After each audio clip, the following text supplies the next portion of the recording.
Hello viewers, welcome to Movie Max. நம்ம இந்த எபிசோடில் 2024 ஒரு தாய்லாந்து கிரைம் ட்ராமா படமாக வெளியே வந்திருக்கிற இன் யூத் வி ட்ரஸ்ட் படத்தை பற்றி தான் பார்க்க போகிறோம். இப்போ இந்த படத்தோட கதையை லைட்டாக பார்த்துடலாம். இந்த படத்தில் நம்ம ஹீரோவோட நேமு பொயக். அவர் ஒரு ஸ்லம் மாதிரி இருக்கிற பகுதியில் அவங்க அம்மாவோட வாழ்ந்துட்டு இருக்காரு.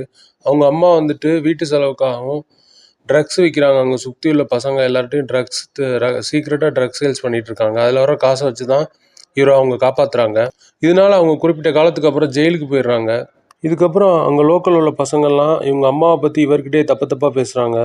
அதில் குறிப்பிட்ட 2 பேர் இவங்க அம்மாவை பற்றி ரொம்ப தரக்குறவாக பேசுனதுனால இவர் அவங்கள கொண்டுட்டு ஜெயிலுக்கு போக வேண்டிய சூழ்நிலை உருவாகுது. இவர் கூடவே இன்னொரு பையனும் ஜெயிலுக்கு வர்றான். அப்புறம் அந்த வார்டன் இவங்களோட டீட்டெயில்ஸ் ஃபுல்லாக வாங்கிக்கிறாரு. நீங்கள் எங்கேருந்து வர்றீங்க அப்படின்ற டீட்டெயில்ஸ்லாம் வாங்கிக்கிறாரு. இவர் கேஷுவலாக தான் பதில் சொல்கிறாரு. ஆனால் அந்த வார்டன் என்கிட்டே திமிரா பேசுறியா அப்படின்ட்டு அங்கேயே ஜெயிலில் உள்ள இன்னும் 2 சிறை கைதிகள் இருக்காங்க. அவனுக்கு ரொம்ப டேஞ்சரானவனுங்க. அவனுங்களை கூப்பிட்டு இவனுங்களை நீ தான் கவனிச்சுக்கணும், நம்ம ட்ரீட்மெண்ட் எல்லாம் இவனுங்களுக்கு கொடு அப்படின்னு அவனுங்களோட அனுப்பிச்சி வச்சுறாரு. அதுக்கப்புறம் இவங்களுக்கு ட்ரிம் பண்ணி விட்டு முடியெல்லாம் ஹேர் கட் பண்ணி விட்டு இவனுங்களை ரொம்ப கொடுமைப்படுத்துறானுங்க. இவர் கூட அந்த இன்னொரு பையனையும் ரொம்ப அபியூசிவா நடந்துக்கிறானுங்க.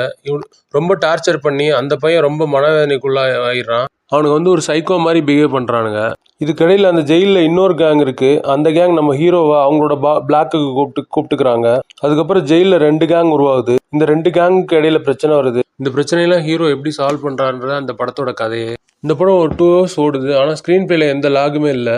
இந்த படம் நம்மளை பொறுத்தளவு ஒரு டீசென்டான வாட்ச் தான். இந்த படத்தோட ரைட்டர் மற்றும் டைரக்டர் புதிபாங் நாக்டாங். இந்த படத்துல லீட் கேரக்டரா நடிச்சிருக்க ஹீரோ பேர் ராக் அமான் சுபஸ்ரீ. இந்த படத்துக்கு IMDb ரேட்டிங் 6.6, நம்மளோட ரேட்டிங் 2.75 out of 5.